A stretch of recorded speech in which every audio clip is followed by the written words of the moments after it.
Kanpai. Kanpai. Welcome, weebs, to this week's episode of Kanpai Cast.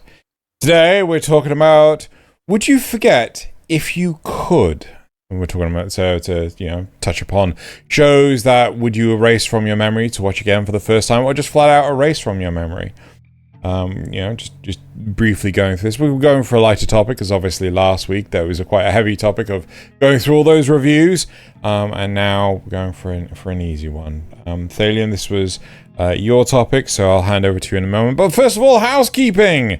As the usual spiel, don't forget to like, comment, subscribe. We do actually enjoy all the comments. We want to hear what you're watching this season, what you're looking forward to this season, what anime you would like to forget and rewatch, or just flat out forget ever existed entirely. Oddly enough, there's one on here that I'm surprised none of us put on. No, there's not one on here that I forgot. I'm surprised none of us put on. But we also do the audio version, which includes Spotify. So if you see us on YouTube, but you're like, I want to listen to you on Spotify, that's an option as well. We also have a Discord, linked in the description below, along with a Patreon for myself and Nasuth. Though if you conveniently subscribe to my Patreon, that means that all the money goes to Nasuth anyway. And we also do on the side streaming, and Nasuth is going to do a lot of streaming for the month of Spoopy. So oh yes. Yeah. Are we gonna go back to GTFO this I don't know, are we? Season? We should it's at so least hard give it a try, I think. Yeah, I kind of want to, but at the same time, like with all the stuff that's currently going on, like I need to prioritize things, and it's just like, yeah. True. Right. I'm gonna hand over to Thaylien for this topic. Yeah, thank you. It's a really simple one. A simple short came on that made me think simply. Not only what shows would you forget and rewatch again if you could, but also would that change your view of them? Would say forgetting One Piece put you off because it's 1100 episodes long? Would if you were to forget a classic anime, would it be too old for you to watch now? Would it have would it not live up to the quality of things that you've come to expect now? Yeah. And would you then not watch it?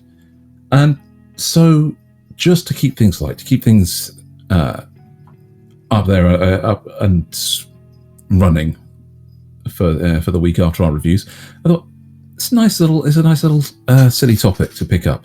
There's plenty of shows that we regret watching, and it's quite a lot of them we would be better for not watching. But then again, there's also the argument of you have to wade through a bit of shit before you can get to the gold. So I agree with you. I also went with the whole thing of if I unwatched a show, how would that impact my engagement of anime today? Because like a large part of my exposure to anime is through the Guyver. If I unwatched the Guyver, would I actually be inclined to watch anything further? Yeah? Does that make sense? Exactly. That exactly makes sense. So this is exactly the kind of speculation I'd like to see on this particular episode. Mm-hmm. Of course, all the sirens are going off in the background. Of course they are. So who wants to go first? Does anybody want to pick one up?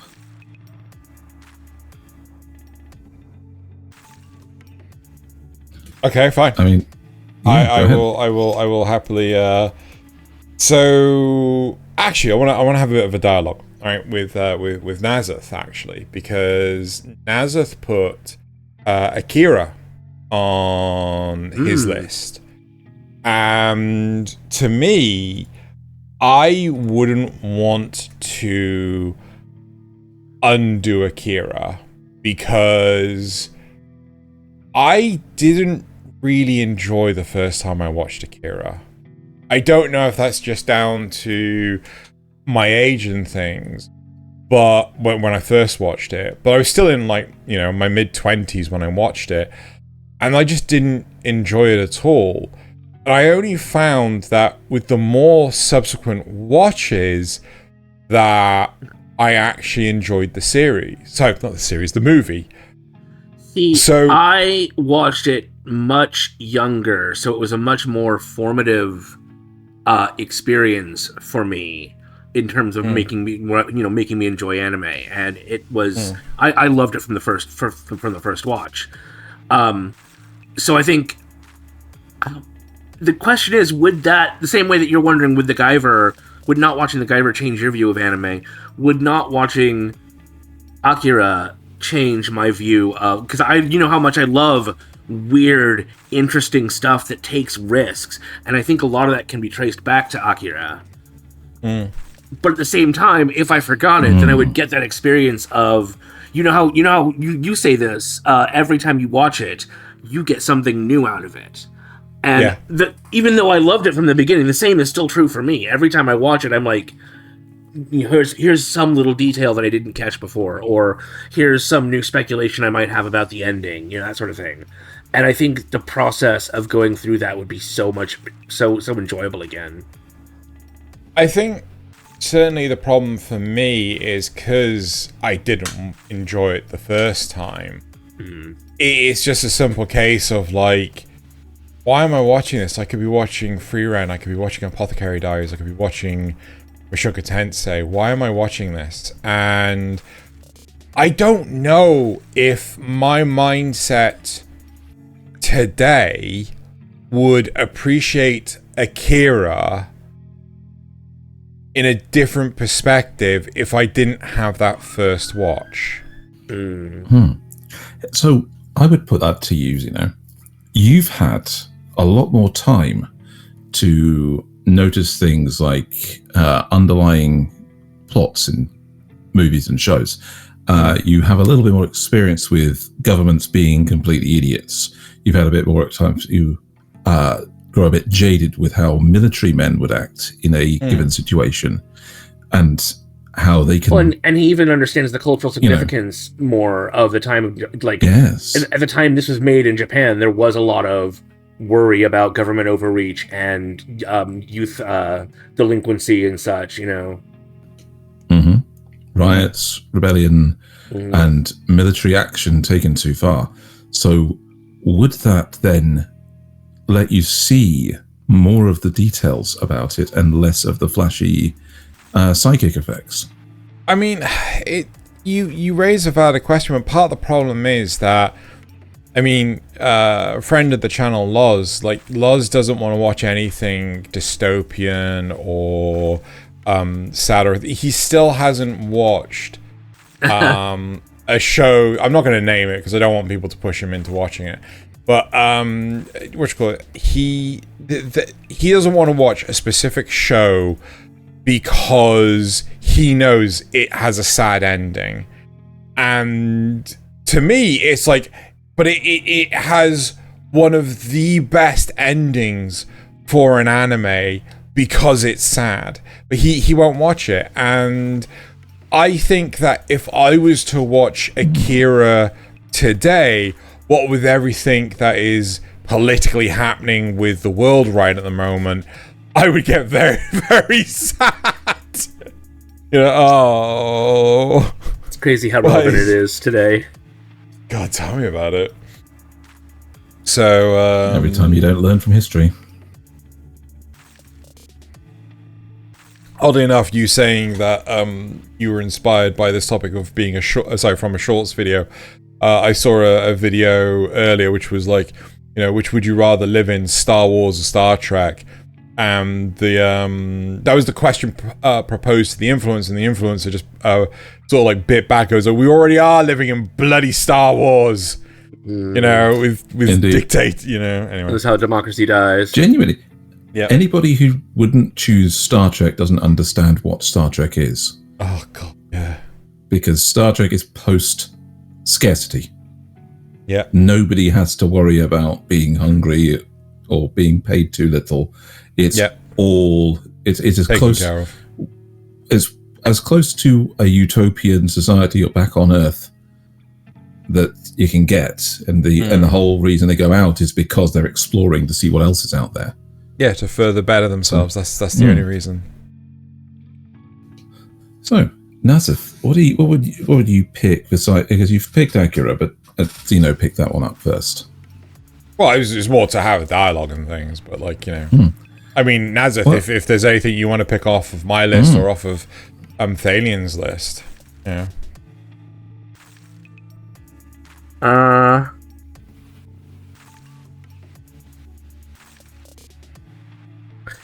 Yeah, I kind of want to know. I mean, I have a lot of my own that I would talk about, but I say that I would also still like to know why Thaylien would not watch. I would forget Outlaw Star. Do you think you would enjoy it the same way you did before? Okay, yeah. So this is one of mine under the category of I'd like to watch it again, but I might not actually watch it because of reasons. Okay? This is one of those shows that got very old visuals to it. It's a show that is unapologetically just, you know, what it is. And it doesn't have a lot of, it doesn't have a lot of nuance to it. May I ask a question? Mm-hmm. Cool. So you say you want to watch again, but might not actually watch because of reasons. Yes. That's quite vague. No, this is the category. It's might not watch because of reasons. I think he's saying that stuff like the art style might turn him off. He wants to rewatch it and recapture that. Yeah. So remember at the start when I pointed out that some people might forget One Piece, but then not watch it because it's 1,100 episodes? That's just reasons. Right. Because of reasons. Okay.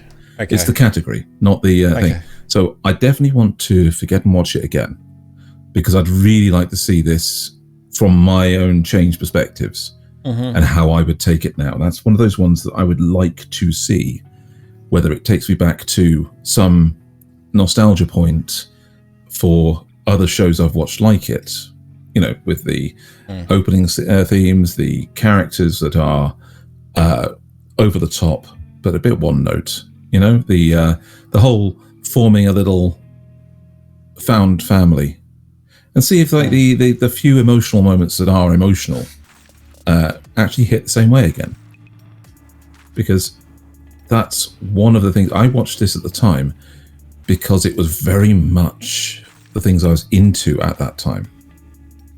Space and adventure. That take me back to nostalgia without, you know, like Angel Beats, the show that it crossed over with from the same studio and the same writer. It's the Angel Links.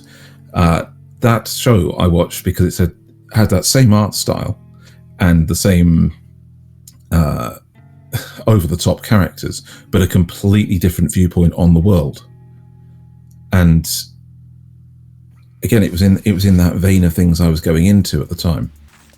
So, but then again, I feel with Outlaw Star, it's, you know, if I was to rewatch it today, I think I would struggle massively. I think I would, like, there's too many bottle episodes. There's too many, like, we just need to fill dead air. We just need to, you know, like, realistically, the show starts off really, really well, and it ends really, really well. But there's so much in the middle that's just like, oh my god, did we really need this episode?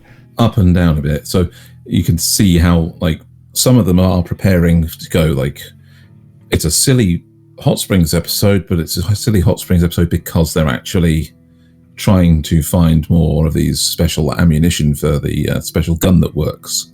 Yeah, but that's right towards the end when it's actually good. That's towards the end, right?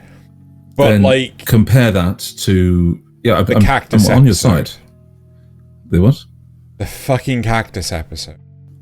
Yes, the cactus episode, or the showdown at the beginning with where they go on their first bounty hunt on the space station, and they can't really properly use bullets because they'd puncture they might still damage the hull. I don't remember that so one. they go to. So it's the first time where he finds that he can use the little hand shields he's got and put them together to stop somebody's blade. And he uses that on Twilight Suzuka later. Could cut that whole thing out. You don't even remember it. No, I don't remember that at all. So you could cut that whole thing out and it wouldn't affect the story at all. I think for me, I watched Outlaw Star before I watched Firefly. And so I but I think if I watched it now, after having seen Firefly, I'd just be like, but I could be watching Firefly. Why am I watching this when I could be watching Firefly? Yeah. Yeah, I don't buy into the whole Outlaw Star ripped off Firefly or Firefly ripped off Outlaw. I don't buy into that, but the comparison is close enough that I would probably rather watch Firefly if I hadn't seen this first. Completely different themes to achieve what they're doing. And it's only when you get to Serenity, the movie, that actually that Firefly starts to resemble Outlaw Star beyond just character cowboys in space.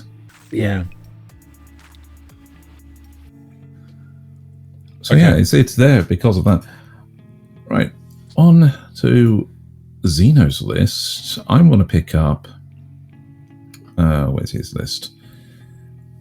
All right. Are you sure you would like to forget JoJo's? I think so. I think even today, I could readily rewatch all of JoJo's Bizarre Adventure and still sort of like fall in love with it. The big thing with JoJo's Bizarre Adventure to me has everything your classic Shonen Jump has, with the excessively long stories. But the problem with, let's say, Dragon Ball Z, so on and so forth, is that the escalation only ever goes one way, right? Yeah, there's never a reset. Yeah, and with Vegeta in the Saiyan saga, like when he was about to get defeated, he threatened to blow up Earth, right? And we have Vegeta at the Cell games. I'm like, why doesn't he just sneeze and blow up Earth, right? Everyone's power is scaling to the point of, you just blink and you blow up Earth. Why? It's just not appealing to me, right? It just doesn't appeal. The great thing about JoJo's Bizarre Adventure is the reset. Being able to bring in new JoJos, being able to bring in new systems, new motivations, new relationships, right?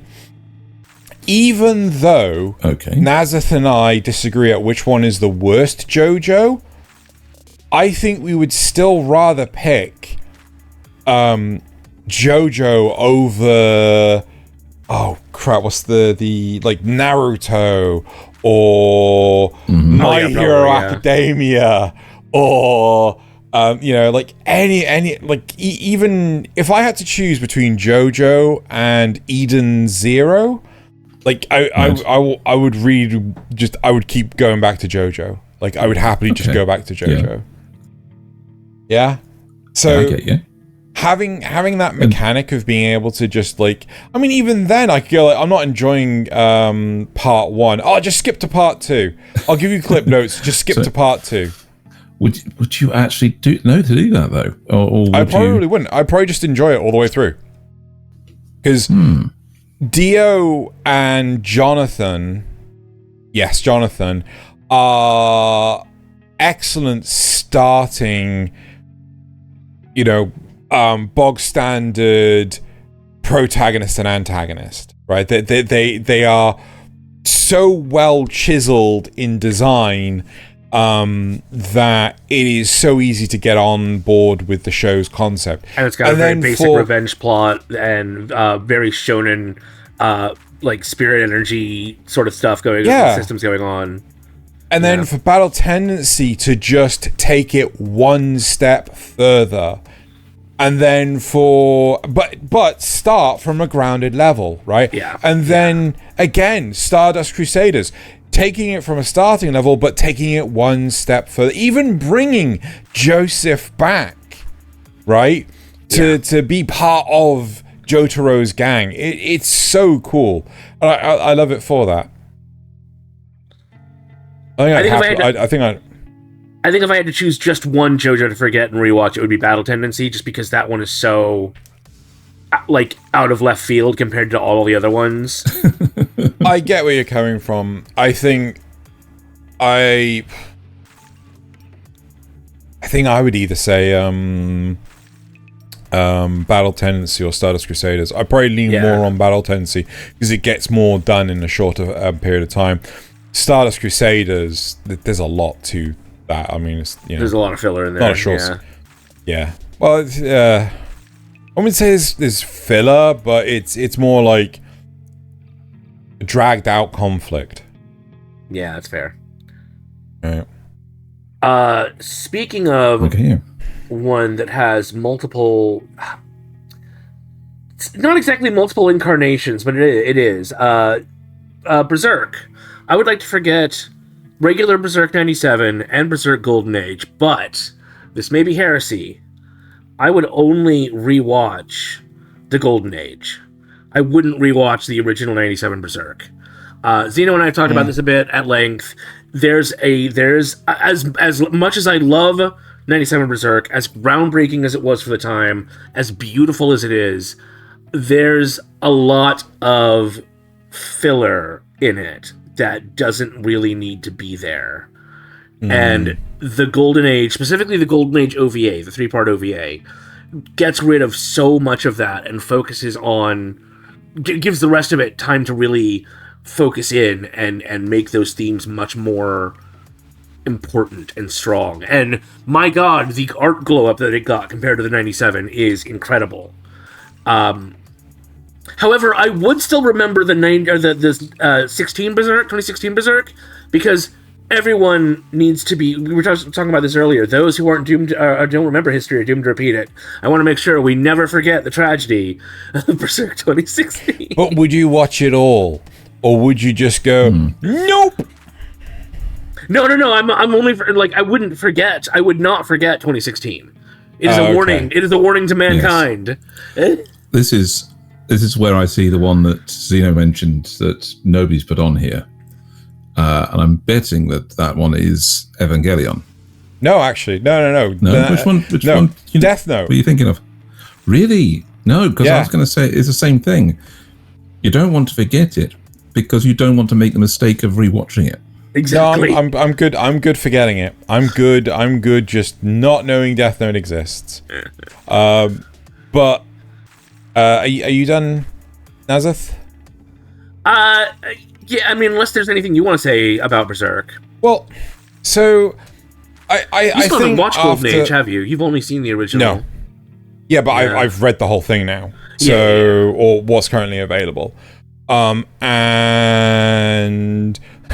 that's been one great thing about constantly going back and forth between cities trying to move, is that it's giving me so much time to just read. Oh crap, what was I going to say? So one of the things that I am now questioning when it comes to the 97 edition of Berserk is I wonder if they modified the narrative and lengthened the narrative because the Golden Age, post everything that happens to Guts when he's a child, is the safest part to adapt into a series. Oh, almost certainly. Right? Yeah. And because I'm assuming so that there's in in the manga, there's a character who's like this general of the Chobits family, right? I think it's Chobits. No, it's not. Well, I don't remember anymore. But yeah, the point is, I know who you're talking about. He turns up so many times in the 97 series. I think he's like 4 or 5 times. He's a running gag character. But in the manga, he only turns up once and is dealt with, right? Yeah. So I am assuming in the Golden Age arc, he only turns up once, if that. Pretty sure, yeah.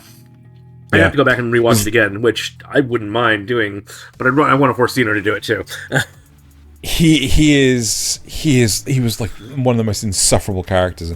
He was such a Jesse James Pokemon character in this. You got this magnum opus. You got this magnum opus of dark fantasy. Oh no! Of Game of Thrones, and then you've got Jesse and James from Pokemon. It's just like, this does not work. Anyway, yeah. So one series that I would actually like to forget and never watch again is Some Spider So What. I think it was Thaylien we were talking to, where it turns out that the way that they had ordered the series does not reflect the manga. And was it you? It's definitely me, because I'm the one that's read all the way through the existing online available versions of Spider. Yeah.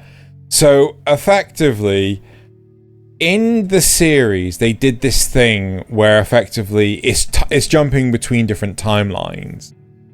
And there is no clear distinction of which timeline is which. It's really subtle and completely dependent on the dialogue provided by the characters. And dear God, is it frustrating. But to only discover later on that the original source material didn't do this whole jumping between different timelines, that's just frustrating as all hell. Like, why would you actively choose to write it this way?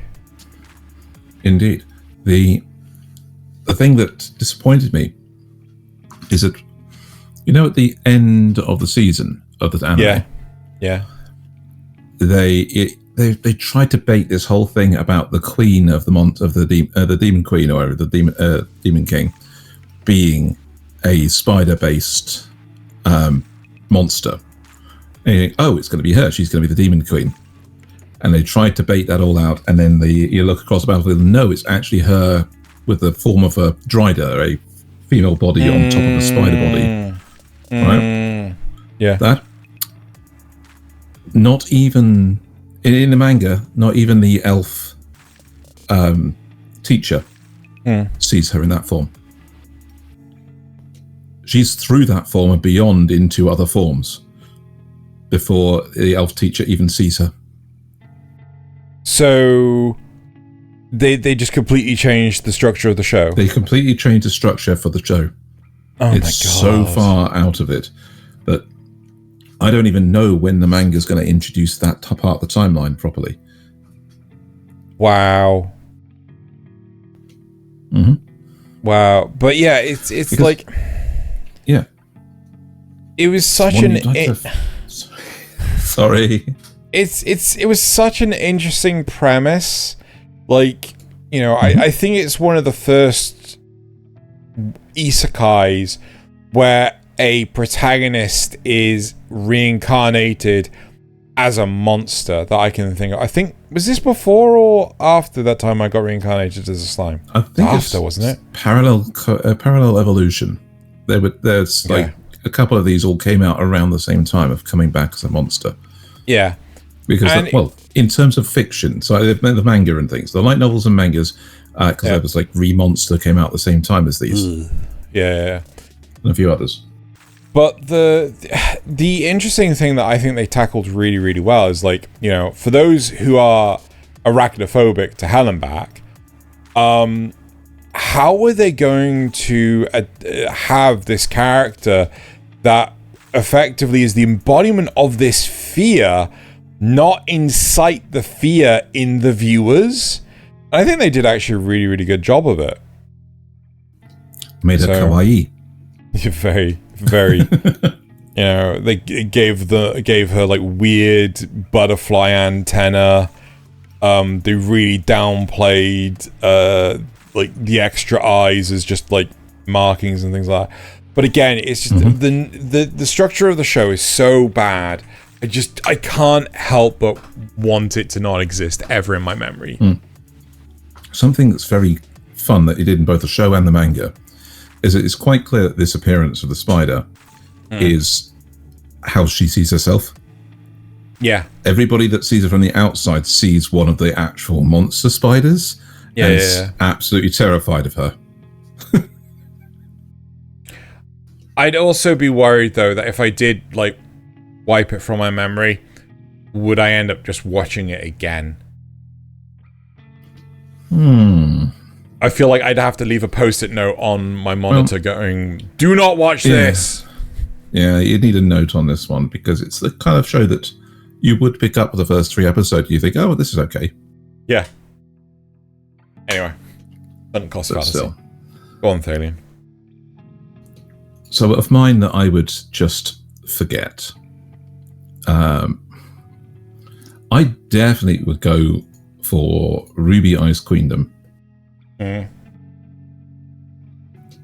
Because that hurt me. That really hurt me, did Ruby Eyes Queendom. The main show of Ruby had this quirk and charm to it. It wasn't the best series. You can poke holes in it for days, you know, because they had this whole conflict between, you know, their one animation team for the fight scenes, led by Monty, was doing like 2 fight scenes in a long episode, right? Or 2. He'd be there for these specific fight scenes to make sure the choreography was great and that he'd be working on those. But then the writers would try to join them up, and it would have like tonal whiplash, you know. So they like decide, oh yeah, let's run and live rather than fight and die. And the very next scene is Monty's fight scene where they have to stop and fight these things anyway. You know, and if they'd just been, instead of that, say, let's run for this other place and fight on better ground, suddenly it wouldn't have been so jarring. You know, it would have been this heroic moment where you're being led to a better location to fight properly. And that's, you know, something like that. But Ice Queendom hurt me on a personal level with this, because it's very clear that whoever directed it had not actually seen the show properly. Because they took it, they went for the first 3 episodes with the irregular plot. And then decided that they were going to introduce this entirely separate thing to try and make it stand out. Right. But the starting thing of Ruby was, it was all about the details. I don't know if you ever saw the trailers, guys. Did you ever see the trailers for the original Ruby? No. I think so, but I just never got into it. Red, white, black, yellow trailers. Yeah. And I would say, even now, go watch them, because they're very enjoyable to watch. They are actually important to the plot, even if you never watch the show. They're entertaining, they're well choreographed, they're well animated, everything for the time, at least. You know, this is I disagree, but then I thought the fights animation. I always thought the fights were like the most boring part of Red versus Blue in the later seasons. So like that's not enough to get my attention. Oh no. So I will admit they were well done, but still, you know. Think of them more as plot relevant music videos with combat over them. Right? That's what they all are. They're all for introducing the music, the world, and not there's almost no dialogue at all apart from the 4th one. But let me give you an example. One of the characters, the character Blake, for the black character, she uses a weapon called Gamble Shroud. Gamble Shroud is a short sword, single-edged, but the sheath is also a slightly sharpened machete-style thing. So she can have a big sweep with a machete, or she can take out the short sword for lighter fencing. The hilt is a pistol, so the blade folds down and she can just use it as a pistol. You know, like a 911 kind of thing. It's just a short automatic mag, semi-automatic firing method. But the bit that makes it unique to her, properly unique, is it's also a meteor hammer. So she's got a rope that she throws it out on. And when she yanks it back, it actually fires the gun to make it swing really, really fast around in circles. So she can hurl this thing out at range, fire it at something, and it swings it back for the next swing out. And it's in the trailer. It's the very first thing you really see about them is the weapon being showcased. But the opening, the same thing they did in RWBY Eyes Queendom, they showed this same thing. But in that, Gamble Shroud appears to be hanging from the string, just like being puppeteered along as if somebody's actually holding it and then firing at people. Right? As if it's magic, just like, you know, somebody's invisible hand is guiding it around and aiming it. Which shows absolutely no attention to the detail. RWBY was about those details, about how these weird, wacky weapons would actually work. And the director didn't get that. The director had no clue how this stuff actually fitted into the world and why it was important. I mean, if I was running on that description, I wouldn't understand how that weapon worked in the slightest either. No, on that description, no. But if you've seen it and actually watched it in motion, Monty's animation, Monty's choreographic methods really highlight it and how it should work. I mean, I will say, I did think that RWBY Eyes Queendom was really well animated, right? Yes. Like, but I dropped it only because it turned into just one narrative point for 3/4 of the season, yes, and just fucking took forever to resolve. Yeah, and it didn't really even resolve at the end of the season. It's like they thought they were getting a second core, and they weren't. Because they hadn't got the funding yet. They hadn't got the licensing and funding to actually do it yet, but they scripted it as if it was going back for a second core to follow up on this other thread they'd put in. Whereas in the original show, it ended where they thwarted just a plot by the main bad guys that led on to the fact that these guys actually had a bigger plot going on. So it came with this satisfying battle ending that wound it up and then said, yeah, we're only just beginning, and moved on to the next season. So it's really disappointed me. It really hit home that over time, the people that wanted to make RWBY didn't know how to make RWBY anymore. And they didn't know how to give that to other people to make them work either. Fair. So that's my definite forget. Okay then. One of many. Yeah. I think. Wait, is it my round? Is my go? Go for it. My stab? Go for it. My stab. I think it's Nasuth. No, because I did Berserk. It's fine. Yeah, I don't know where we are. Fuck it. Tenchi Muyo. I 100% would want to watch this again for the first time. Right? Okay. I think. See, Sorry, this is why he wants to watch it screenshot. again. You know, The comedy in Tenchi Muyo is problematic. is stereotypical Japan. Don't get me wrong, but the thing I love about Tenchi Muyo is the weird mix of cultural identities. Right, you have the, Dryans that were like, very much Studio Ghibli. Oh, be one with nature. nature good. Everyone loved nature. Pollution bad. You know, you had Ryoko, who was, or is this lovable rogue who does whatever the hell she wants, lays around the house all day, just, messing around. Sasami, who's the more responsible character. It's actually really interesting seeing like the tonal shift with Sasami being quite the miscreant scamp in her first appearance, and then afterwards, like, no, she's taking care of the whole household. I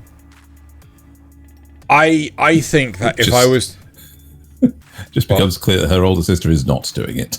Yes, pretty much.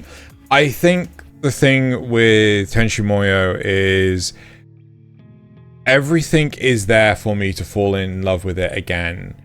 It's got such depth. It's been really well thought out in terms of the narrative. One of the crazy elements to the series is like effectively there's an encyclopedia DVD that comes with the actual series that it actually explains so much more behind the scenes. Like, Ryoko is claimed to be 2,000 years old. She's actually 5,000 years old.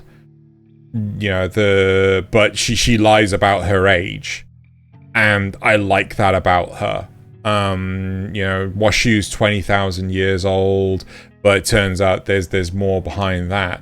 I like the whole series and how, the whole motivation of the goddesses is to find a being, to create a being more powerful than themselves, right?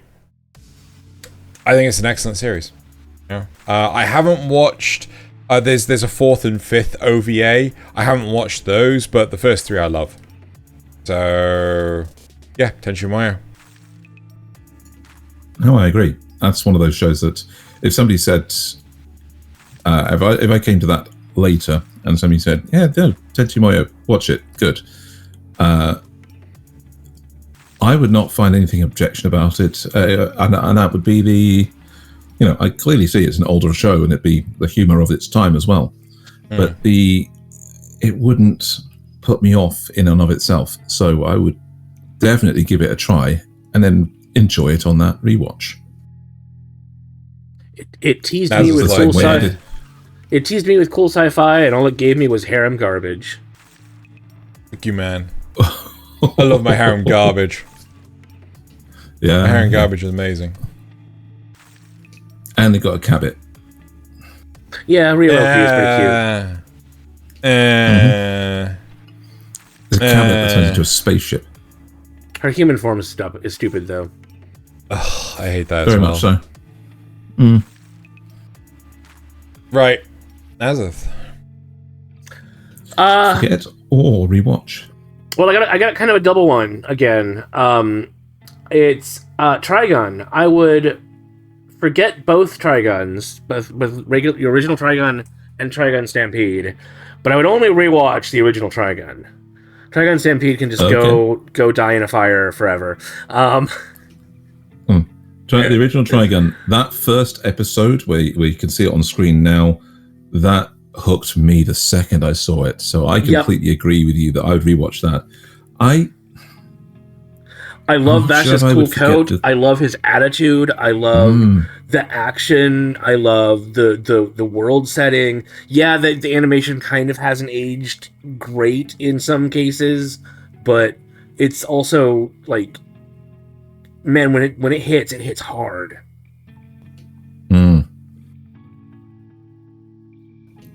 And it's just the way that he's built up his legend as well. I mean, he's just going from place to place doing things. And yes, he is a super special person in one specific sense that his brother exploits horrifically. But for the rest of the time, he's just a guy that's got, he's got quick enough reactions and steady enough aim to get himself through pretty much everything else. I also really like the way the show kind of keeps you on your toes, because it doesn't tell you everything until like halfway through when you find out about the seed ships. Yeah. Like, look at him here. He's wearing a bin lid. Like, you have no real idea why they're on this weird Wild West world, or why he has a cool gun arm, or anything like that. Until, or why he was able to enter the plant and sort things out. Yeah. No, I do think you find out why he has the cool gun arm after the sea ship stuff, because he has to get it repaired on one of the ships. Yes, I'm pretty sure that's correct.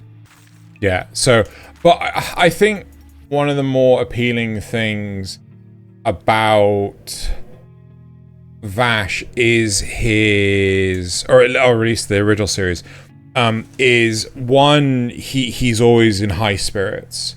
Yeah. 2, he is a pacifist. 3, he's a pacifist that uses guns to be pacifist. Like, feels like this shouldn't work.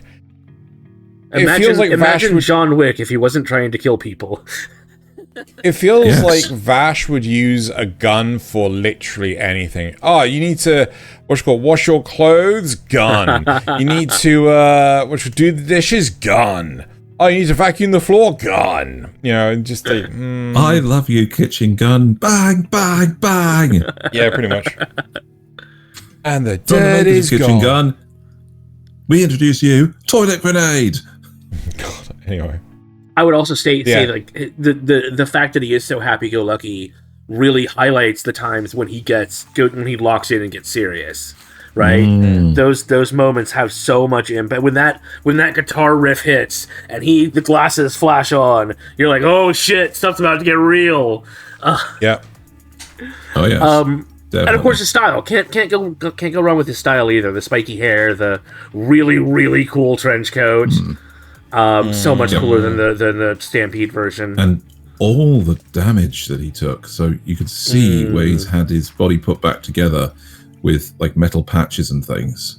Scarring all across everything except his face. Which is why he wears the long coat and everything. I think I would also forget Badlands Rumble, so I could rewatch that as well.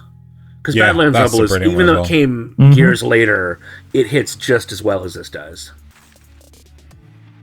Completely agree.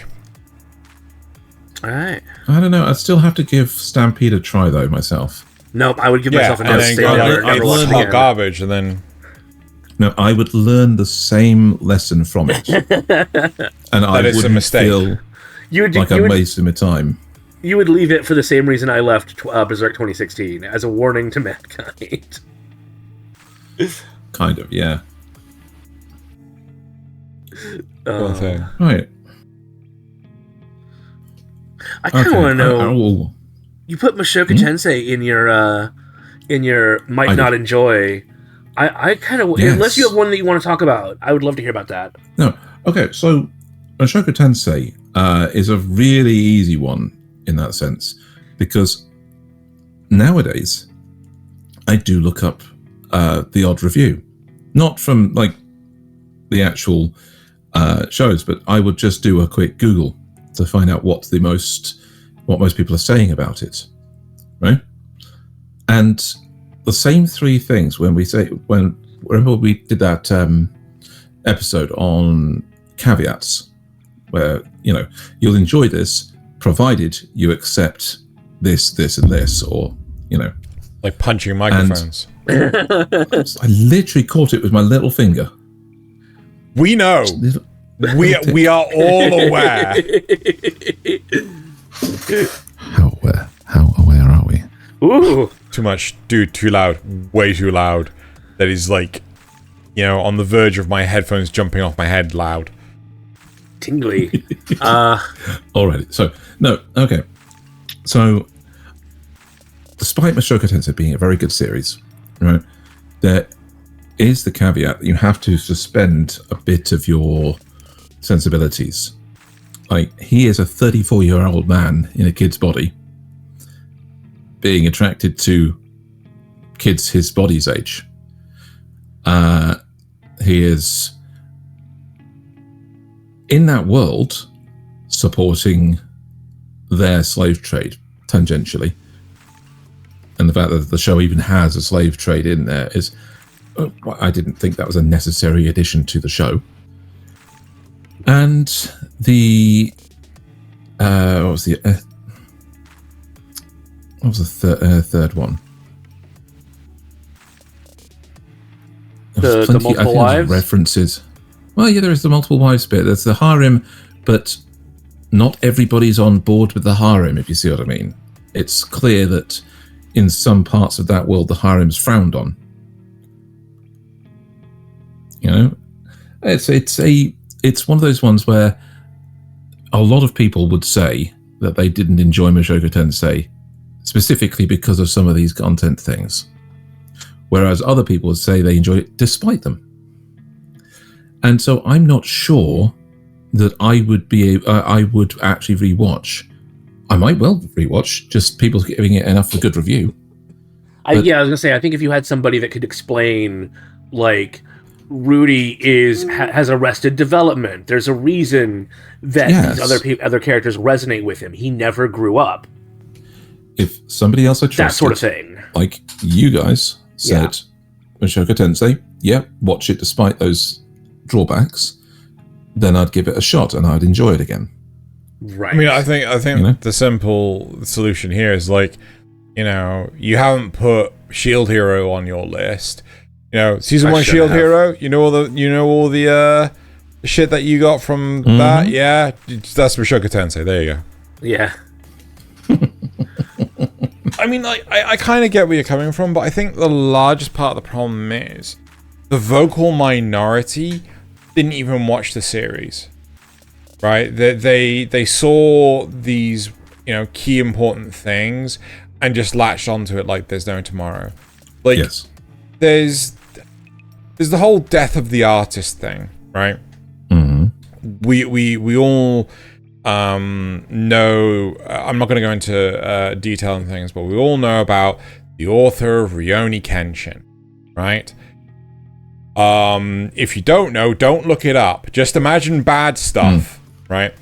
But you never hear people talk about them. You know, you never hear people talk about Rurouni Kenshin or any of this stuff. Didn't that show come back recently? Yes. Yeah. And people are just watching it like it's normal. Yeah, as if there's no problem whatsoever.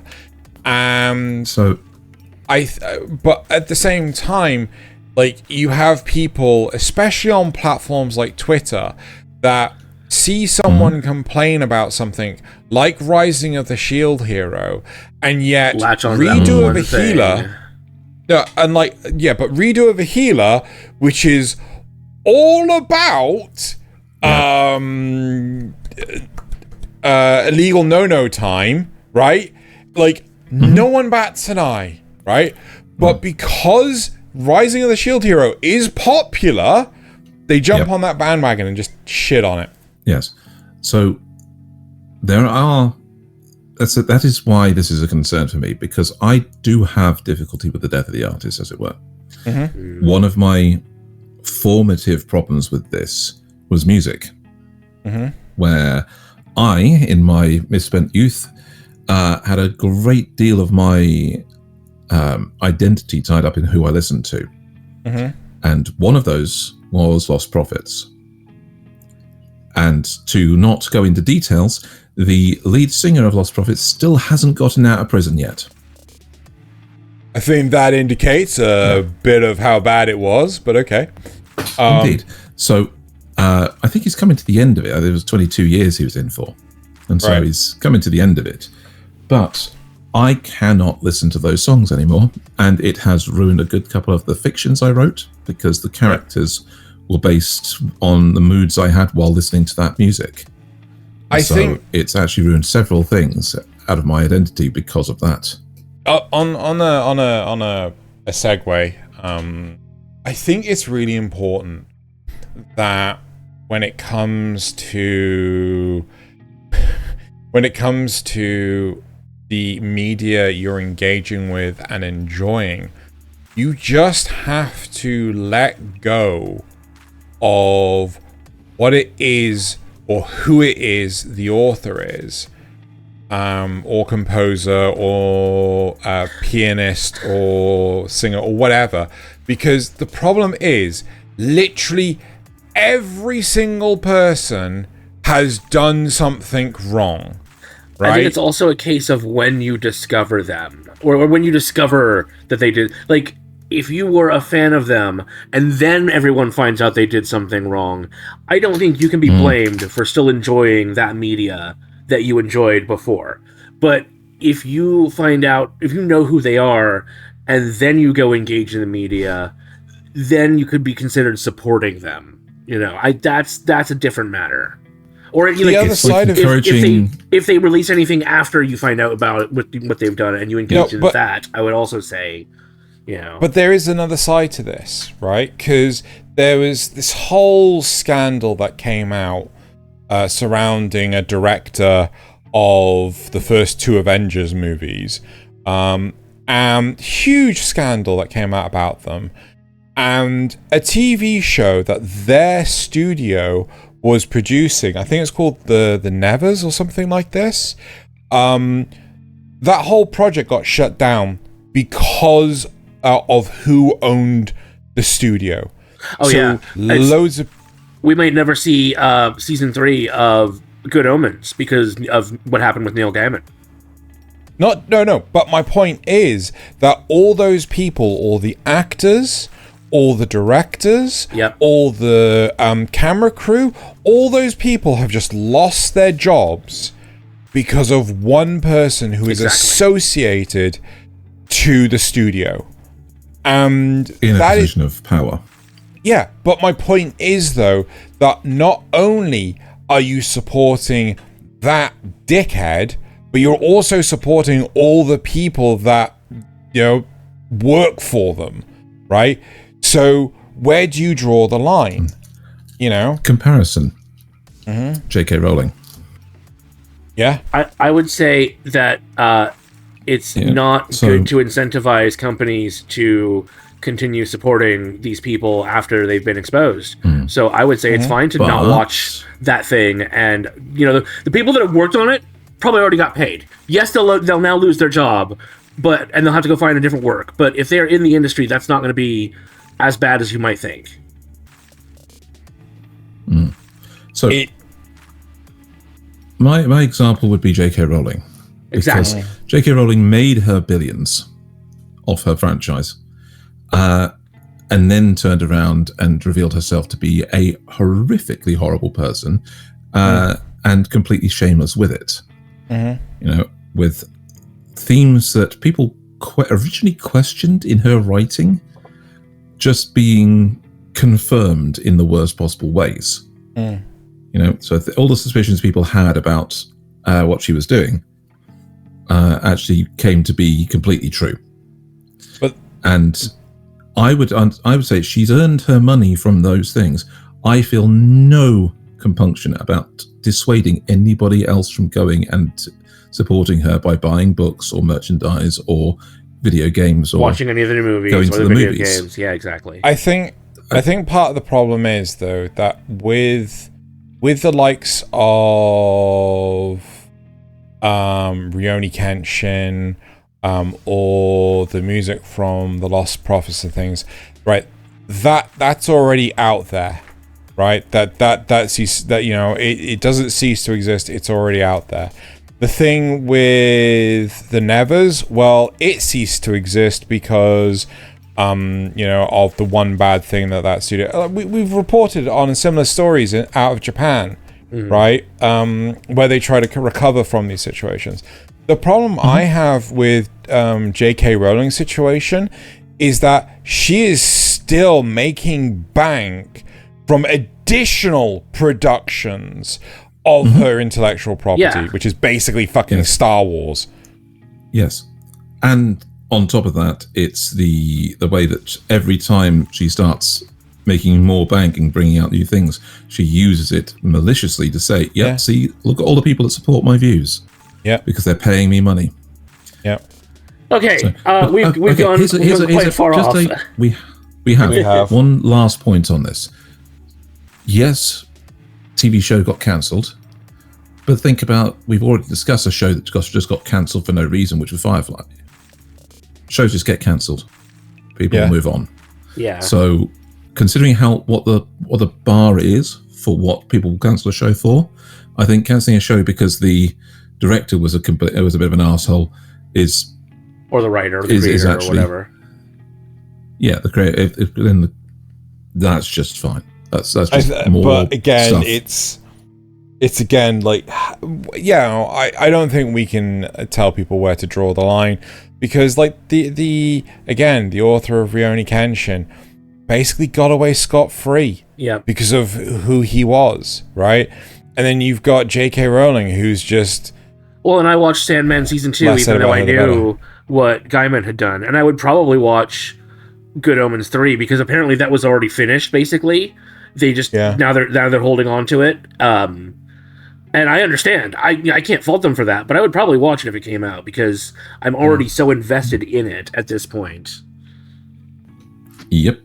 So, let's move on off this topic now. Yeah. Where were we? Me? Is it you or is it me?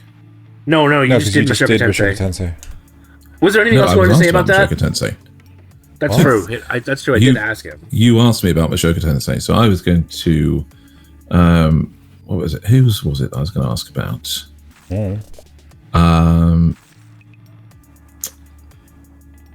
One that you definitely did enjoy, Nasuth, which is Orb on the Movements of the Earth. Ah, yes.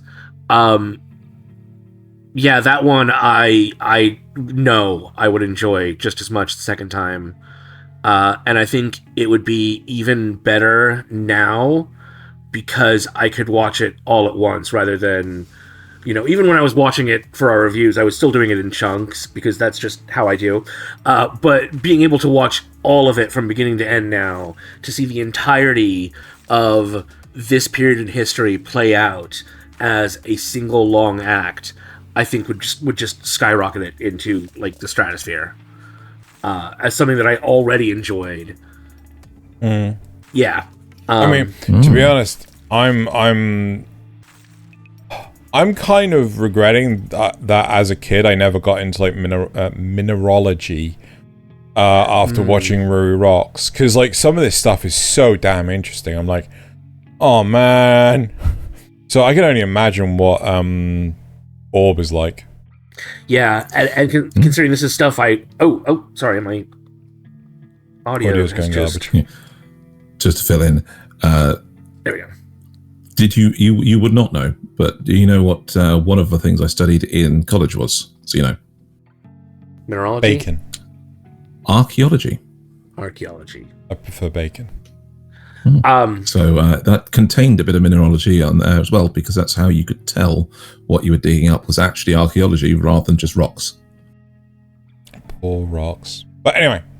But yeah, already having known a little bit about this period in history, because I'm a science nerd and also an ex-religious believer, so I latched on to any time the church did something mean to people, like suppress the knowledge of the heliocentrism. Yeah, exactly. But getting to see it play out so accurately and so beautifully was also a big plus to this series. And again, since that's something I came to the series with, I know I would enjoy it again if I erased it from my mind. Let's put that phrase out in the thing, because it's like some of my choices.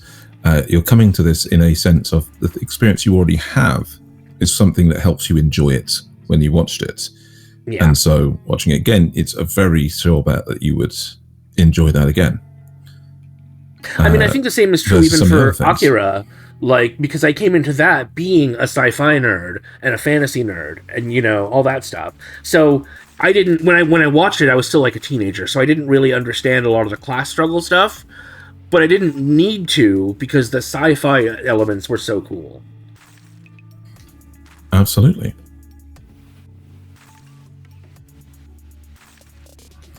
And Xeno, what's your next pick from the list? I think I like. There's an obvious one I never ever want to experience, but I think. Do we want to just shit on it and move on? No, I think the one I actually want to shit on is School Days, right? Okay. When School Days came out, there's a whole thing about, oh my god, it's not just It's the Berserk of harem anime. No, it's the Dark Souls of harem anime. No, it's a deconstruction of harem anime and things like this. That was the generalist idea of the whole thing. Like, you know, it's what if the main protagonist, instead of doing everything right as a male protagonist lead in a harem, did everything wrong, right? And it's the cool edgy factor of that is what drove a lot of people to watch School Days, because it was just so different. There was nothing like it. And I remember a friend of mine from university basically sitting me down to watch School Days. You know, we watched it, all 6 hours of it, in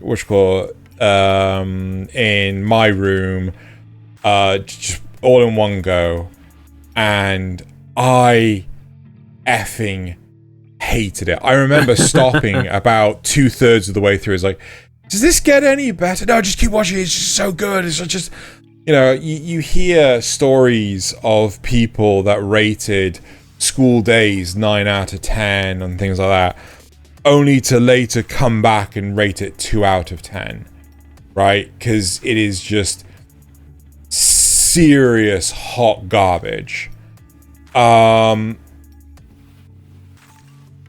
I didn't voluntarily watch School Days. I would never want to impose School Days on people. I wish it was not in my memory. That's how bad it is. You know? So yeah, this is 100% 101 out.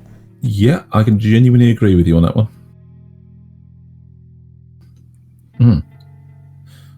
Consider it thoroughly shat on. Yeah. Yeah, for everyone's benefit, just to go into a little about it. Basically, main male protagonist gets a girlfriend. He tries to get to 17th base with the girlfriend. She's like, no, I'm not ready for this. And then gets to 17th base with the girlfriend's best friend. And then multiple other girls in his classroom. And it's just like, why? How? Why? How? What? And that's it. That's all. Strange. That's all we will talk about. How horrendous School Days is. Don't watch it. Right. Moving on. I don't know who is it. What? Nasuth, I think, is. Oh gosh, me. No. I just did Orb. Well, I guess you made me do Orb. I asked you about Orb. Yeah, so ask him about something else. Get Backers. I didn't watch Get Backers. Oh, you mean me? I should ask him to talk about Get Backers. Okay, talk about Get Backers. Okay, let's talk about Get Backers. Get Backers is one of the most poorly conceived battle shonen style of anime I've ever had to see. You must have seen many. Is that a boy or a girl? No, that's boy. That's a boy. Okay. So it's hard to tell. This is one of those ones where where they try to set up a cool world, right? Where there is, where people have powers, people have abilities that can be pretty cool. Like our crying blonde guy there actually has the power to produce electricity, like an electric eel. It's not super powerful, but it's enough to make him faster, stronger, and tase people if he hits them. And it starts off as a very simple, we just want some money, we're going to do any odd job, and we'll specialize in getting things back that you've lost or have been stolen. So simple things like a lost dog or a father's watch that, so, like the mother went off with after a divorce, that kind of thing. But then they get sent into this strange. Think of the mega buildings from Cyberpunk or from Dread, where it's this like a section of of large high-rise buildings, multi-story, lots of area, and with that light well down the center. And they have to climb this to get, I believe they have to find somebody and get them out of it. But this cues some of the most bizarrely stupid "and then this happened" kind of plot, where it turns out, and then this person has this power, and then this person has this power, and no, I can use my power to beat your power. It is, at even for the time, where there wasn't a lot of other shows on the market, and its competitors, things like Naruto and Bleach, this show had no cohesiveness. It had no through threads to actually give any one scene an objective connection to the next clearly scene. An alien. It's a very, very strange way of doing it. And I just think that I would not be any worse off for having not seen this. I've only lost things for having seen it, and I think I'd be able to get them back, as it were, if I just forgot this entire show. I mean, I gotta be honest, I remember watching this years and years and years ago, and I actually quite enjoyed it. But the problem is, I can't remember anything of it. You've already forgotten it. Let's see. I feel like, is this going to be a case of, oh, it was great for the time, much like Health and Lead, but if you try to watch it now, you're like, why am I watching this? So absolutely. But even at the time, yeah, what do you know? Well, I know someone, I don't know who, has put To Love Ru on this list, and I again, To Love Ru was a similar show for me. Like, I really enjoyed watching it at the time, but I tried rewatching it comparatively recently. I can't remember why, and I was just like, wow, this is bad. This is really bad. Yeah, it is bad.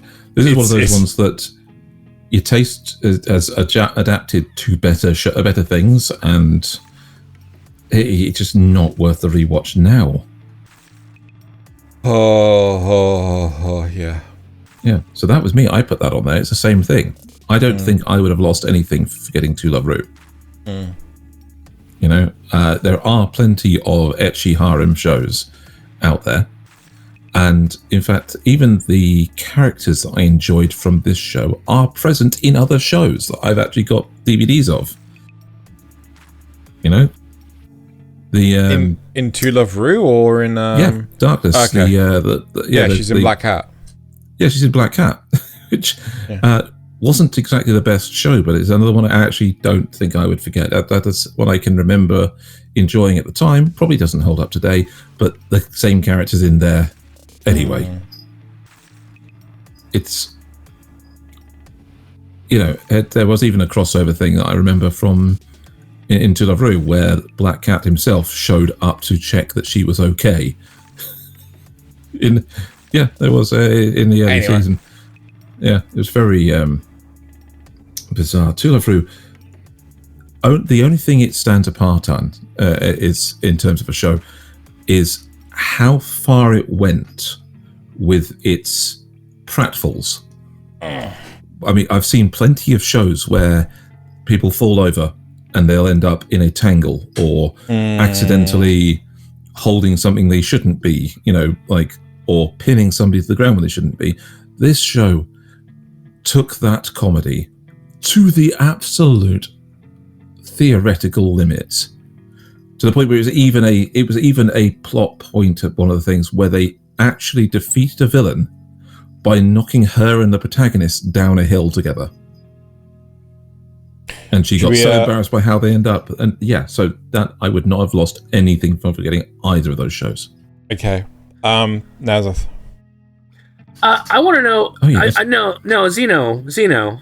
I want to know why you put Dandadan on here when there are only 2 seasons and we don't even know if it'll be worth rewatching once it's all out. I don't care. I want to rewatch it right now. Wow. I want to forget that. Wow. Honestly, dude, as I have explained, right, I have enjoyed Dandadan so damn much, right? I've started reading the manga, right? Which is like... It's rare enough. Yeah. You know, I feel that the adaptation of the anime has been really good and everything, but... Oh, sorry. That cliffhanger... on the second season. And the second season is just like, nope, need more, need more. Yeah, I think that's broken. I feel the exact same way about 2B Hero X. I've only just watched it, and I would like to forget it and watch it again, and there's nothing that would stop me watching it again. I think it's still broken. I mean, me, there's everything. Yeah, but you don't like it in the first place. Yeah, it was awful. Okay, so it's just Dandadan is broken for some reason. It shows that Xeno has some failings in his taste. Oop, I don't know. I feel like while I'm with you, while I do actually really want to binge watch both seasons again, I don't know if you should invest time into something that might turn out really terrible in the end. It probably won't be, but it could. But the same was said of Rising of the Shield Hero. Shield Hero Season 1 is absolutely fucking fantastic, and then it's nothing but downhill from there. Yeah. Thus far, all of Dandadan, right, is all pure uphill, right? It is brilliant from start to finish, right now. Now, Season 3 could tank that, but we don't have Season 3, right? That's the gist of the whole thing. Yeah, but to me, it's the exact opposite reason. We don't have Season 3. So because we don't have Season 3, it's not... But, okay, so because we have Season 4 of Rising the Shield Hero, you should watch all of Rising the Shield Hero again from the first time experiencing it. No, God, no. Yeah, exactly. Shield Hero isn't on this list, is it, Xeno? Well, I don't know why it isn't. I mean, you're the one that's bitching about it. What? What? You're bitching about... You're the one that brought it up! Yeah. Yeah. But no. You asked me about Dandadan, right? I think Dandadan is worthy of rewatching it, right? And you're like, oh, but we don't know if Season 3 is going to be any good, right? Well, that in case... Or 4, we have or a real 5, working example. Yeah, but we have a working example of this, which is Rising of the Shield Hero, which isn't on this list. Put that on this list. Yeah, so like because I don't think it's worth rewatching because it turned out to be terrible. But apparently, it's not worth forgetting either. It's a warning to mankind. See? Go on, Naz. Let's talk about Chobits. Oh no, that was mine. No, it was mine too. I swear you put. Yeah, we both put it on there. Well, I want Nasuth. I want Nasuth to talk about Chobits. Well, we can both talk about it. We can have a conversation like Xeno and I did about that other thing that I can't remember now at the beginning of this. But Nasuth starts it. Oh, Akira. Yeah, Chobits is just trash. It's another one where it seemed like it took a really good sci-fi idea, and much like Tenchi Muyo, and instead just teased me with terrible rom-com garbage. Oh, really cool idea. What if a robot was so alive it was basically a person?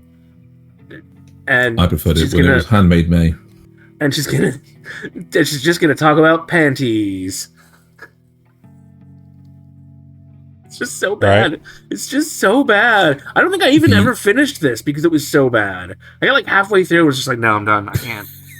Yeah, I can't anymore. Even when, as far back as I watched it, I remember the one thing that really, really put me off is where the switch is. Yeah. That was the first warning. First proper warning compared to the discussion they had with his best friend, who has a little one that is very limited. You see it in the screenshot on here for audio listeners. Yeah, the little shoulder ones with the little. She's a little genie type, and he sets it so that when she's idle, she just dances and looks happy when she's doing nothing. And he uses it like an alarm clock, and that's about it, really. But she's like a smartphone in a humanoid shape, whereas she is more like a beefy computer in a human shape. Yes. That's stuck on low power mode. Yeah. Yes, definitely stuck on low power mode.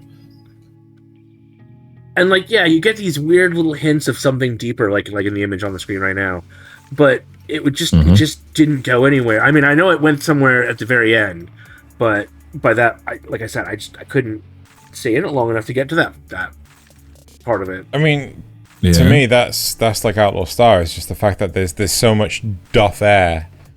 What's called? Yeah, I get just, that. This is, I get that. But at least they had fun things happening and not just rom-com garbage. Anyway, this is how you use your computer. Yeah. Yeah. Where do we want to take it now then? We're getting close to time. Yeah. We are getting close to time. How about we just go through our ones that we genuinely would drop? Just the ones that for all of us. I'll be honest, I think I kind of want to talk about the ones that we'd rather keep.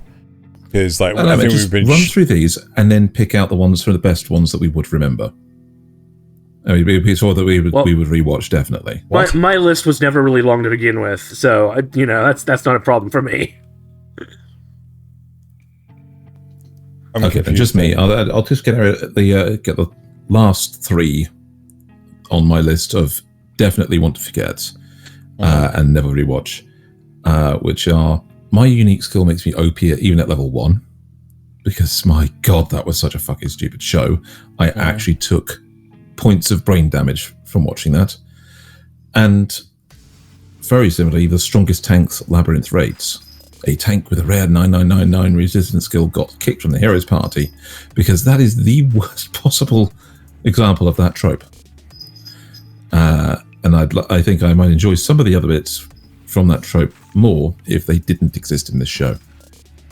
So, the third on my list is more recent, and I wish it had gone better, which is Tokyo 24th Ward. And I think it had such a great idea and then just executed it horribly. I think it was a bit rushed, to be honest. I still liked it, but I get what you're saying. Yeah, so let's go on to, as Ian said, let's run through the rest of the ones that we would definitely rewatch. Oh, no, I want to hit mine real fast. So, My Hero Academia, because it's boring. And Overlord, not only do I want to forget it, I want that time back. I want my time watching it to not exist, and I just want that time back. Mm-hmm. So yeah, shows that we would watch. We would definitely watch. I would do now and then, here and there, because it is the only isekai I've really properly 100% enjoyed, even more than Mushoku Tensei, which has its moments that I don't enjoy. It's also just a strange idea for an isekai. Summertime Rendering, because I think watching the mystery of that one unfold again would be better than rewatching it and already knowing it. Gurren Lagann and Kill la Kill, I think for obvious reasons. They're both so insane examples of their genres and so off the wall in their storylines that they're so unique. I think getting that first experience of rewatching them would be incredible at this age. And then Cowboy Bebop, because that's just fun and good music, and I would watch both the series and the movie again. Definitely.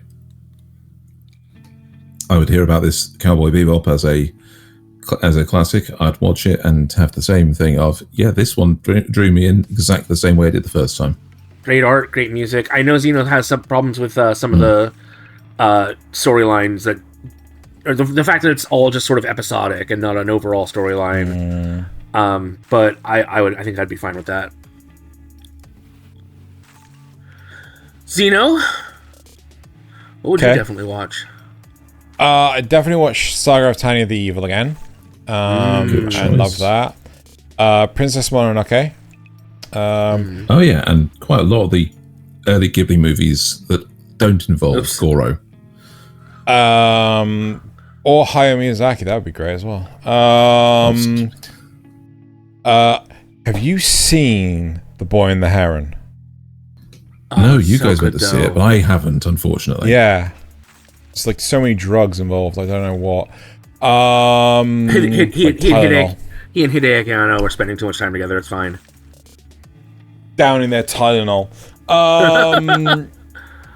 Knights of Magic. Because, yeah, another happy mecha show. If you would reveal Nasuth's taboo... Oh, wait, wrong show. Konosuba, because I genuinely think the humor is like... I think it's going to be a rough first few episodes, but the second you hit the Doulahan, it's like, it's all uphill from there. I think if I watched that one alone, I would give up on it. But if I was watching that with, like, somebody who knew... Like the first time you guys introduced me to it, you know? Yeah. I remember, like, we had a common friend, and, you know, someone was saying, oh, just watch the movie. It's like, no, the context. There's so much missing context. If you don't watch the series, you have to watch the series first. Yeah. What else? Konosuba, oh, and then last but not least, Cyberpunk Edgerunners. Oh my god. Yes. When that came out, I watched it like 4 or 5 times in the first like 2 weeks of it coming out. Yeah, I love Cyberpunk Edgerunners. Yeah. It made me re-download the game, and I had the same thing that you did, which is they turned on the radio in the car and the song played. And I'm like, wait, no, where? I didn't turn... What? And started feeling all emotional from it. Windshield wiper fluid on. I'm feeling things. Anyway. All right, are we done? What about Copcraft? No, Copcraft? That's not me. Oh. So this is on my definitely would rewatch again. It's Copcraft, Armor Goddess, El Hazard, Fruits Basket is the 2019. But the new one, yeah. Yes, because that actually had the end of the story in it. Tell you what, if I could forget the original Fruits Basket, I would 100% watch the new one. But the problem is, because the new one is a like-for-like copy of the original for the first, I don't know how many episodes, I just can't watch it again. It is too painful. But you're doing that with Ranma. No, because it's not a like-for-like copy. But yeah, there is, once you get through that like-for-like copy, there's the whole rest of the stories there. It's because the original one had only the limited amount of the manga. They didn't have the whole thing. And so, yeah, it's now just better animation and of course the story is pretty damn good, gotta say. Anime Saito, I assume. Yes. And just because it actually really did entertain me, Interviews with Monster Girls. Yeah, I can get behind that. Yeah, because the thing to pick up with that. And the silly one from my list is No Longer Allowed in a Parallel World, or in Another World. Because that one is so weird. And it had these concepts at the start of it that suddenly it went completely off the rails and just blew my expectations away. And it's like the good version of a train wreck. It's like seeing somebody, I don't know, on some skateboarding obstacle course, and they're about to fall off at any moment, but they keep making the stunts. and they keep doing something more and more. It's like if Goofy from Disney's Goofy was doing some super stunt sport, right? You have no idea how he's managing to do it, but he succeeds and gets 10 out of 10 from every judge. But he is Goofy at the end of things. Ridiculous. Right? It's that's the kind of show this is, and I definitely would rewatch it again. What else? Cool. We done? We're done. Let's move on. Yeah, let's there's ignore plenty. his last one. Oh, fucking Christ. Okay, Well, so I just point out, right? You would forget Bleach Right. and rewatch Bleach. No, this, right? He turned around and said, like, "Oh yeah, we'll just bring 10 shows, like, 10 shows." I didn't say any no, number. you fucking did. You did fucking say 10, right? Just bring 10 shows of like, ones that you'd forget, and it's like, oh, what about like just forget entirely and not want to rewatch? It's like, oh yeah, so we'll do 5 of each, right? Motherfuckers, come! I definitely did not say 5 of fucking each. shows. I definitely did not say 5 of each. No, you said Reporter, read 10 back the record. Huh? I said, court reporter, please read back the record. Yeah, because he's going to say it happened in the one where we actually spoke over Discord, and Oh, of course, No, we didn't right. speak- those are we the ones didn't that speak over- he we didn't speak mishears over- and we didn't- misremembers We all didn't the speak over time. Discord about this one. Anyway. Oh my god, he's actually looking it up. Yeah. Yeah, and I didn't say any numbers. Oh my god. Regardless, Nasuth turns around and says, I have 16 shows. He still comes up with fucking 25. Right. Moving on to... Because I thought we were going to get through them a lot faster. But hey, let's go on with the rest of the show. I mean, we were fine. I had 16 and then I pared it down from there because I thought that was too many. Right. Okay, so moving on to the supporter questions. Droogle asks, did you enjoy this episode? Well, there is a quick, easy, and surefire way to let us know. Hit that like button and leave a comment for us down below. Let us know which anime that you would either love to just flat out forget ever existed and never watch ever again, or ones that you'd actually love to watch again for a first time. Right, Droogle asks. Ad-lib that on the end of he would have said Zoogle's that. Yeah, he would have said that. He totally would say that. He would totally say that. Droogle also He would asks, totally say that other than Guyver, what anime would you recommend for someone who wants to watch more biopunk? Biopunk. Where the technology is biological based. There's so few. I would say Tekkaman Blade. Is that really biopunk? Yeah, that Well, technically sort of the fits. power suit is not, but everything the enemy uses is. yes. Well, if that's the case, we could just say that, like, Power Rangers. What? Because all the monsters are Okay, so Nazuth's recommending the Power Rangers. He doesn't know it's not anime yet, so but don't tell him. well, whatever. Kamen Rider. Oh, was it Miss Kuroitsu from the Monster Department, was it? Yeah, Monster Development Department. I actually I know there's going to be other biopunk stuff out there that's similar to Guyver, but I cannot think of any right now. Well, the thing is, there's things like Genocyber and Parasite. Blue Gender and fuck Parasite. I mean, not many we'd Well, recommend. if you insist. Yeah, that's the problem. There aren't many we would recommend. Right. Ricus Van Moozel de Rolo the 7th asks, other than Akira, what anime would you recommend for dystopian futures? Oh, so many. Cyberpunk. What? Cyberpunk. Yeah, Edgerunners, yeah. Yeah, Edgerunners. Let's see. Demon Lord 2099. Is that dystopian? Is it? Yeah, it's very Pretty dystopian. dystopian. Is it? They're literally using mystical beings as fuel for their technology. They're ruled by a guy by a dictator. Yeah, it's a Yeah, and it is. There's literally slums full of people in that cyberpunk style. Trigun. Trigun, yeah. good one, yes. Okay. Cowboy Bebop, a lot of stuff from the 90s, honestly. And I 80s. refuse to call you that. Thaylien asks, if you could remember every anime perfectly with no need to look up quotes, episode number, voice actors, or studio, what part of your memory would you forget to make space for it?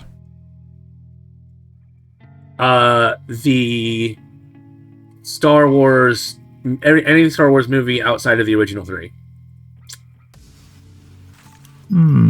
All the Star Trek movies except for the original 6.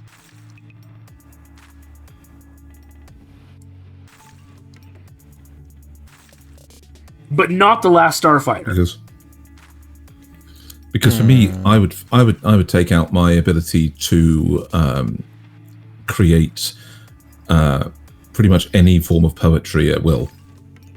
Because I can turn out an actual Shakespearean sonnet off the top of my head half the time. Could I just say, could we do? Yes. I think it's a TV series on Apple TV called Severance, where it's just like you go to work and that's all you know. You come out of work and you forget everything that was in work. I would do that, you know. So if I'm not working, you know, I would work was. Yeah, I would just remember everything anime related. All the cringy things I've said or done over the right? years that nobody else remembers, but I agonize over it in the middle of the night. There you go. Your anxiety. You delete your anxiety to be able to remember anime. If you could copy one skill from your co-hosts, what would it be? I'm sorry, Nasuth. I'm very, very sorry. Thaylien's ability to write poetry at will. To Tylenol autism. I'm so sorry. I'd want Nasuth's editing ability. Oh my god. And I'd want Xeno's coding ability. I'm good. I'd want Xeno's ability to not feel shame at owning that many anime toys. You have no shame either. You'd own that many if you could. Oh, that's right. I deleted it so I could remember anime quotes. Yes.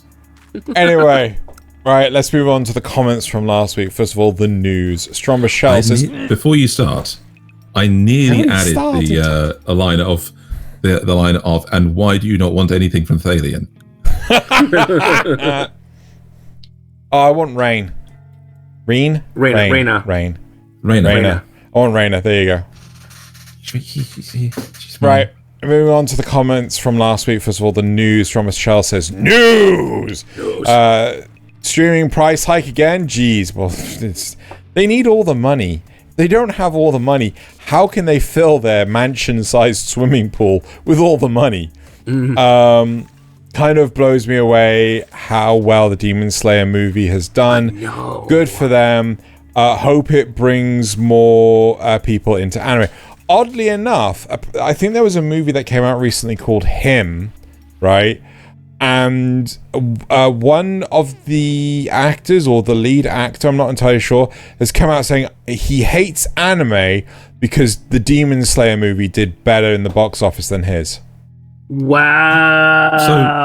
So, you could say he's not him. Anyway, Zrugel says, news! Honestly, I think that DHS Gotta Catch 'Em All story is pretty funny. I mean, as nameless otaku, getting upset about it, like everything else, won't change anything. Might as well laugh. That's true. Well, to me, the humor is that they're getting sued the fuck down by Pokemon companies. That's the humor for me, definitely. That's the humor. It was a stupid thing they did. They did something out of copyright, broke copyright, and they are getting done for it. I forgot Crunchyroll dropped their manga service, to be honest. Yep. Yeah, I forgot that too. Poor Thaylien went to the trouble of looking up MX4D and Xeno, no care. Xeno, no care. Drag those Secret Lab One Piece chairs. Dang, those Secret Labs One Piece chairs were pretty cool. They did a Warframe Chair 2 recently. I know you guys don't play. Yeah, it is neat. Still. They're just too expensive. They are far too expensive for what they are. Exactly. Like, for what they are. Wait, you know,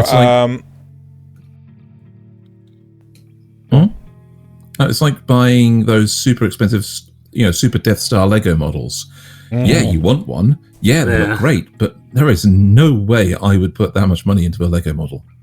Well, like, I know that they came up with one relatively recently. That's just a slice of the Death Star, right? It is ludicrously expensive. And, like, Lego, what the fuck are you doing? Anyway, cool, thanks for the news and rumors, guys. Looking forward to that review episode. I hope you enjoyed it. Moving on to the cast. Right, Riku says, first, way up your butt. Why would someone be there if they're an unlicensed proctologist? I don't know what this was in relation to. I don't know what we said, but Neither thank you, Recuse. Oh, there was no Strombus comment this week. I even checked, like, right before we recorded. So unless it got held... Zrugel says... Kanpai. Okay, I think I'll put Detective These Days Are Crazy on my list of things to wait for a dub for. Sounds decent. Yeah. Dang, I expected more from Shield Hero. Just watch season 1 again. Yeah, we didn't expect more from it. I don't really know what to say about Vending Machine. That's crazy. But on the other hand, I kind of want to see it for myself now. Do you, though? Only just go watch Reincarnation of the Sword, apparently. Interesting. I may add Lord of Mysteries 2 if it gets a dub. You will love it if it gets a dub. Xeno is praising Shy Hero and the Assassin Princesses a lot for it to be a nothing special. Curious. But it was a solid nothing special. It didn't deviate at any point. And like, sometimes all you want is just a cheeseburger. You know? More like a cheese sandwich. Stab him. What? Stab him. What? Right, I would actually be disappointed. So what, is it just 2 pieces of bread and cheese? Yeah, have you never had a cheese? Well, usually a little bit of butter too. But yeah, have you never had a cheese sandwich? That sounds like constipation. I have had cheese toasties. Little bit of butters, little bit of butter. No, but even so, that's just sound like this. No, it's not. Like, just heat it up and make a cheese toasty.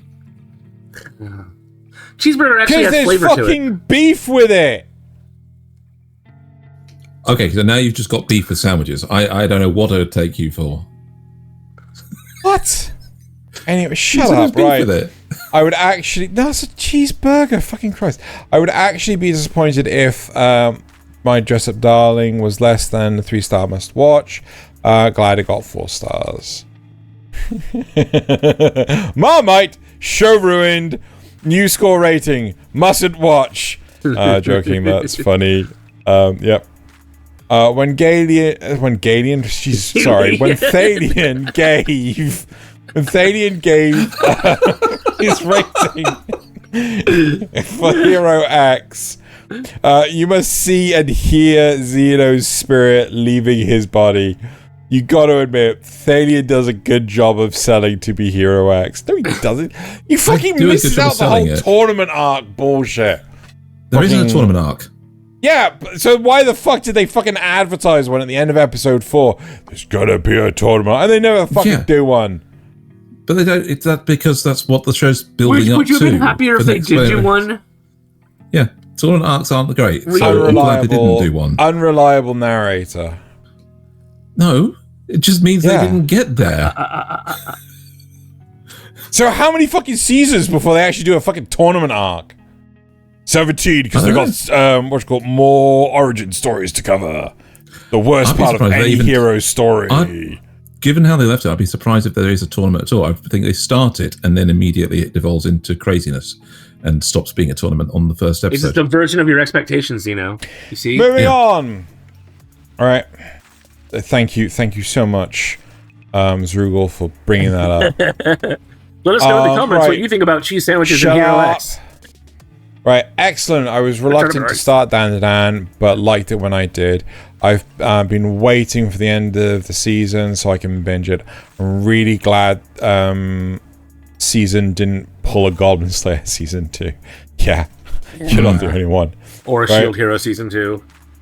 I say it all the time, but the memes were really great this week. 10 out of 10. Great finds. Which was the best one? Thanks for another great episode, guys. A friend of mine has asked me to watch Overlord with an open mind because he and another friend like it. I plan to watch it this week and report back. Well, good luck, friend. Bugger. You poor bugger. Good luck. Trust me. There, by the grace of God, goes a brave soldier. It only goes downhill. Like, the entire time, it just gets progressively worse. Wait for the lizard sex. Right. Time for the memes. I managed to forget that. Yeah, well, I'm not going to let you. Right. So, moving on to the memes. Right, most of our memes come from Reddit, and you can come to the Discord, and along with, doing cool things like looking at Xeno's plastic crack or engaging in the best OPs and EDs of the season, you can also submit memes for us. We take up to 6 viewer memes a week, and we actually do have 6 viewer memes this week. So, Nice. let's pop on in those. Let's have a look. Me enjoying Kanpai Cast. Xeno reading my aww. Aww. That's sweet. Whoever made that, bless you.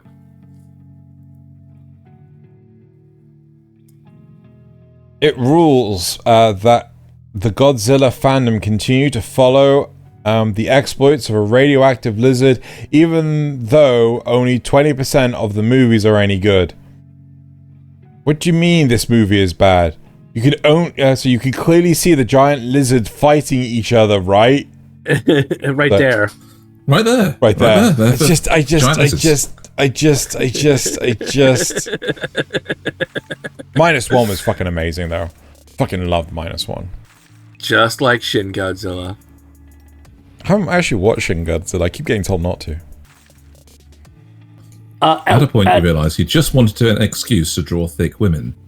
Read this out of context. The character designer, Muyo Fujii, is a woman. Wow! That doesn't mean anything. At a point, you realise that anything. she just wanted to excuse to draw thick women. Right, yes, there you go. Right. Look, she may be a woman, but she knows her audience. I wonder how close to the source material the anime adaptation is. I genuinely wonder. Especially with the question. Especially with the latest episode I watched. Absolute cinema. To my list as well. Just you. All right, next one. Equipos Shonen. Oh my god. All right, right. And then Dan. Yes. We haven't even seen all those characters yet, but yes. Yeah. Oh, yeah. Xeno might soon because you're going to read the manga, but yeah, I know some of them. Too late, already hit.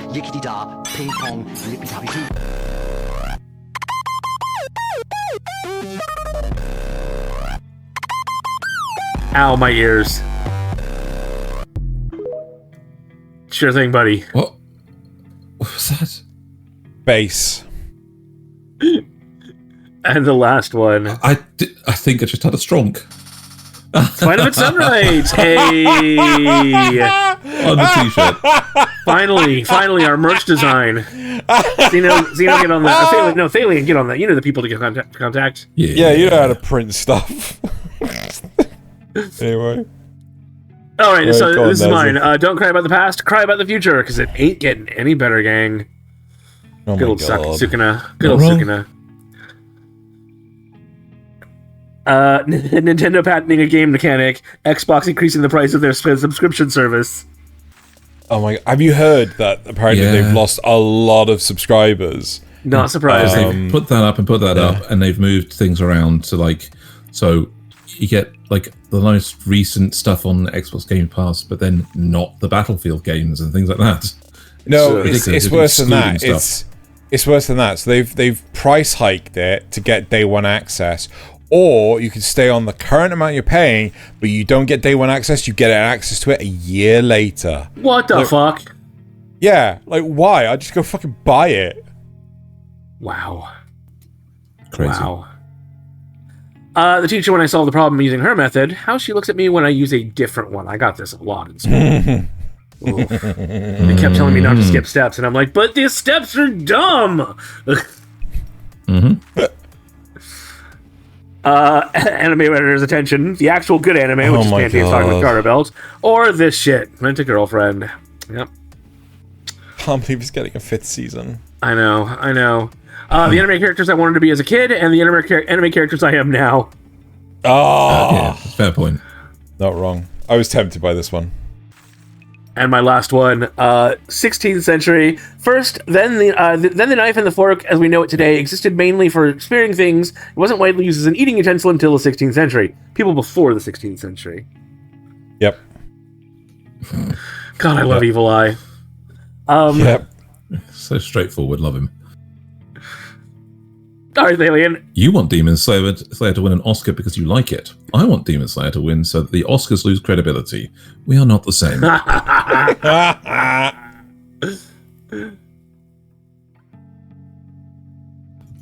What are you doing, Lane? Serial experiments. Oh my god. Oh my god. I like this next one even less. Mr. Tucker, can I play with Nina? It's just you. Well, I'm sorry, boy, because Nina's been feeling a bit, rough.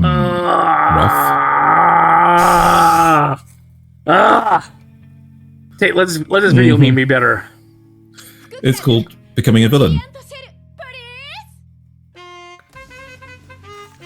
Oh my god.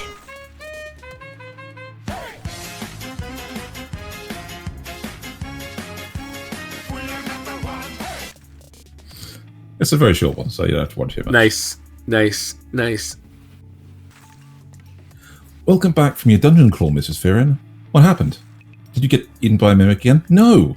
Well, if it wasn't a mimic, what was in the chest? Dragon Ball Evolution. I don't want to talk about it. Now, this next one is really mean, and I do feel sorry for it, but... He doesn't feel sorry for it, I can tell. Goodbye, Gohan. My god. Oh my lord. Oh dear me. No. It's true, I do not feel bad. Hot. Yes. Oh, Xeno. Oh, is this my first one? Oh, okay, Yep. cool. I thought it was. I'm like, Thaylien stole my meat. No. After a day living as an adult with full responsibilities. Yep. Not wrong. I almost used that one. Not wrong. I saw this one too. There would be a 5th season here of High School Double D. If only it existed. Yep. Next 4 are video memes. All right, video memes the rest of the way. Yep.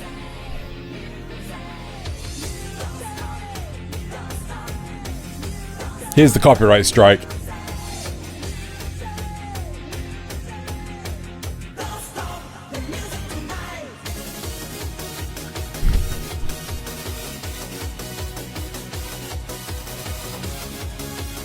All right, that's enough of that. No, keep going. late. No! It was really important, you bastard! Oh, all right, fuck.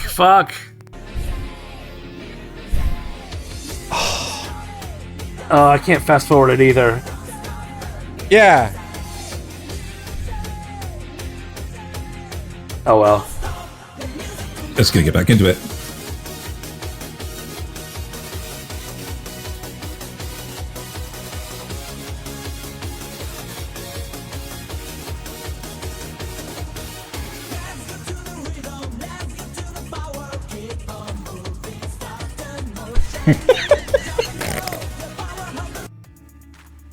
There you go. I don't understand what was so important about that. Fucking Ponyo! Okay. Chasing after them in the gut. Never mind. Okay. Doctor, turn off my boo womp inhibitors. But Raiden, that's insane. Wait, boo womp? What the fuck are you talking about? You know, the boo womp sound from like SpongeBob.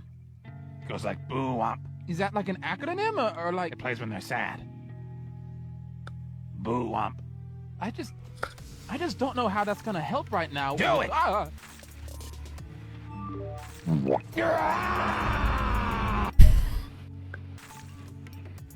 Okay. Oh dear. Wow. Man, my backlog's getting big. But how can I get through it quicker? I got it. See,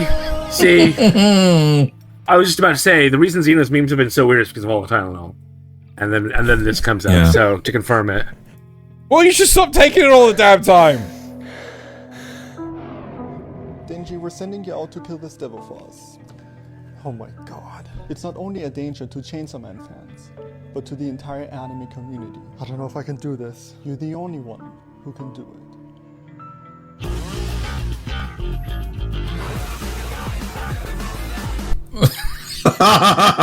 oh lord.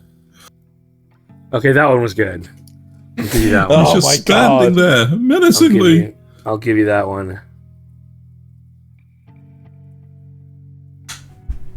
I'm sorry, Gohan. Goodbye. Right. Well, that's it for this week's episode of Kanpai Cast. Let us know which anime you would like to forget and potentially rewatch.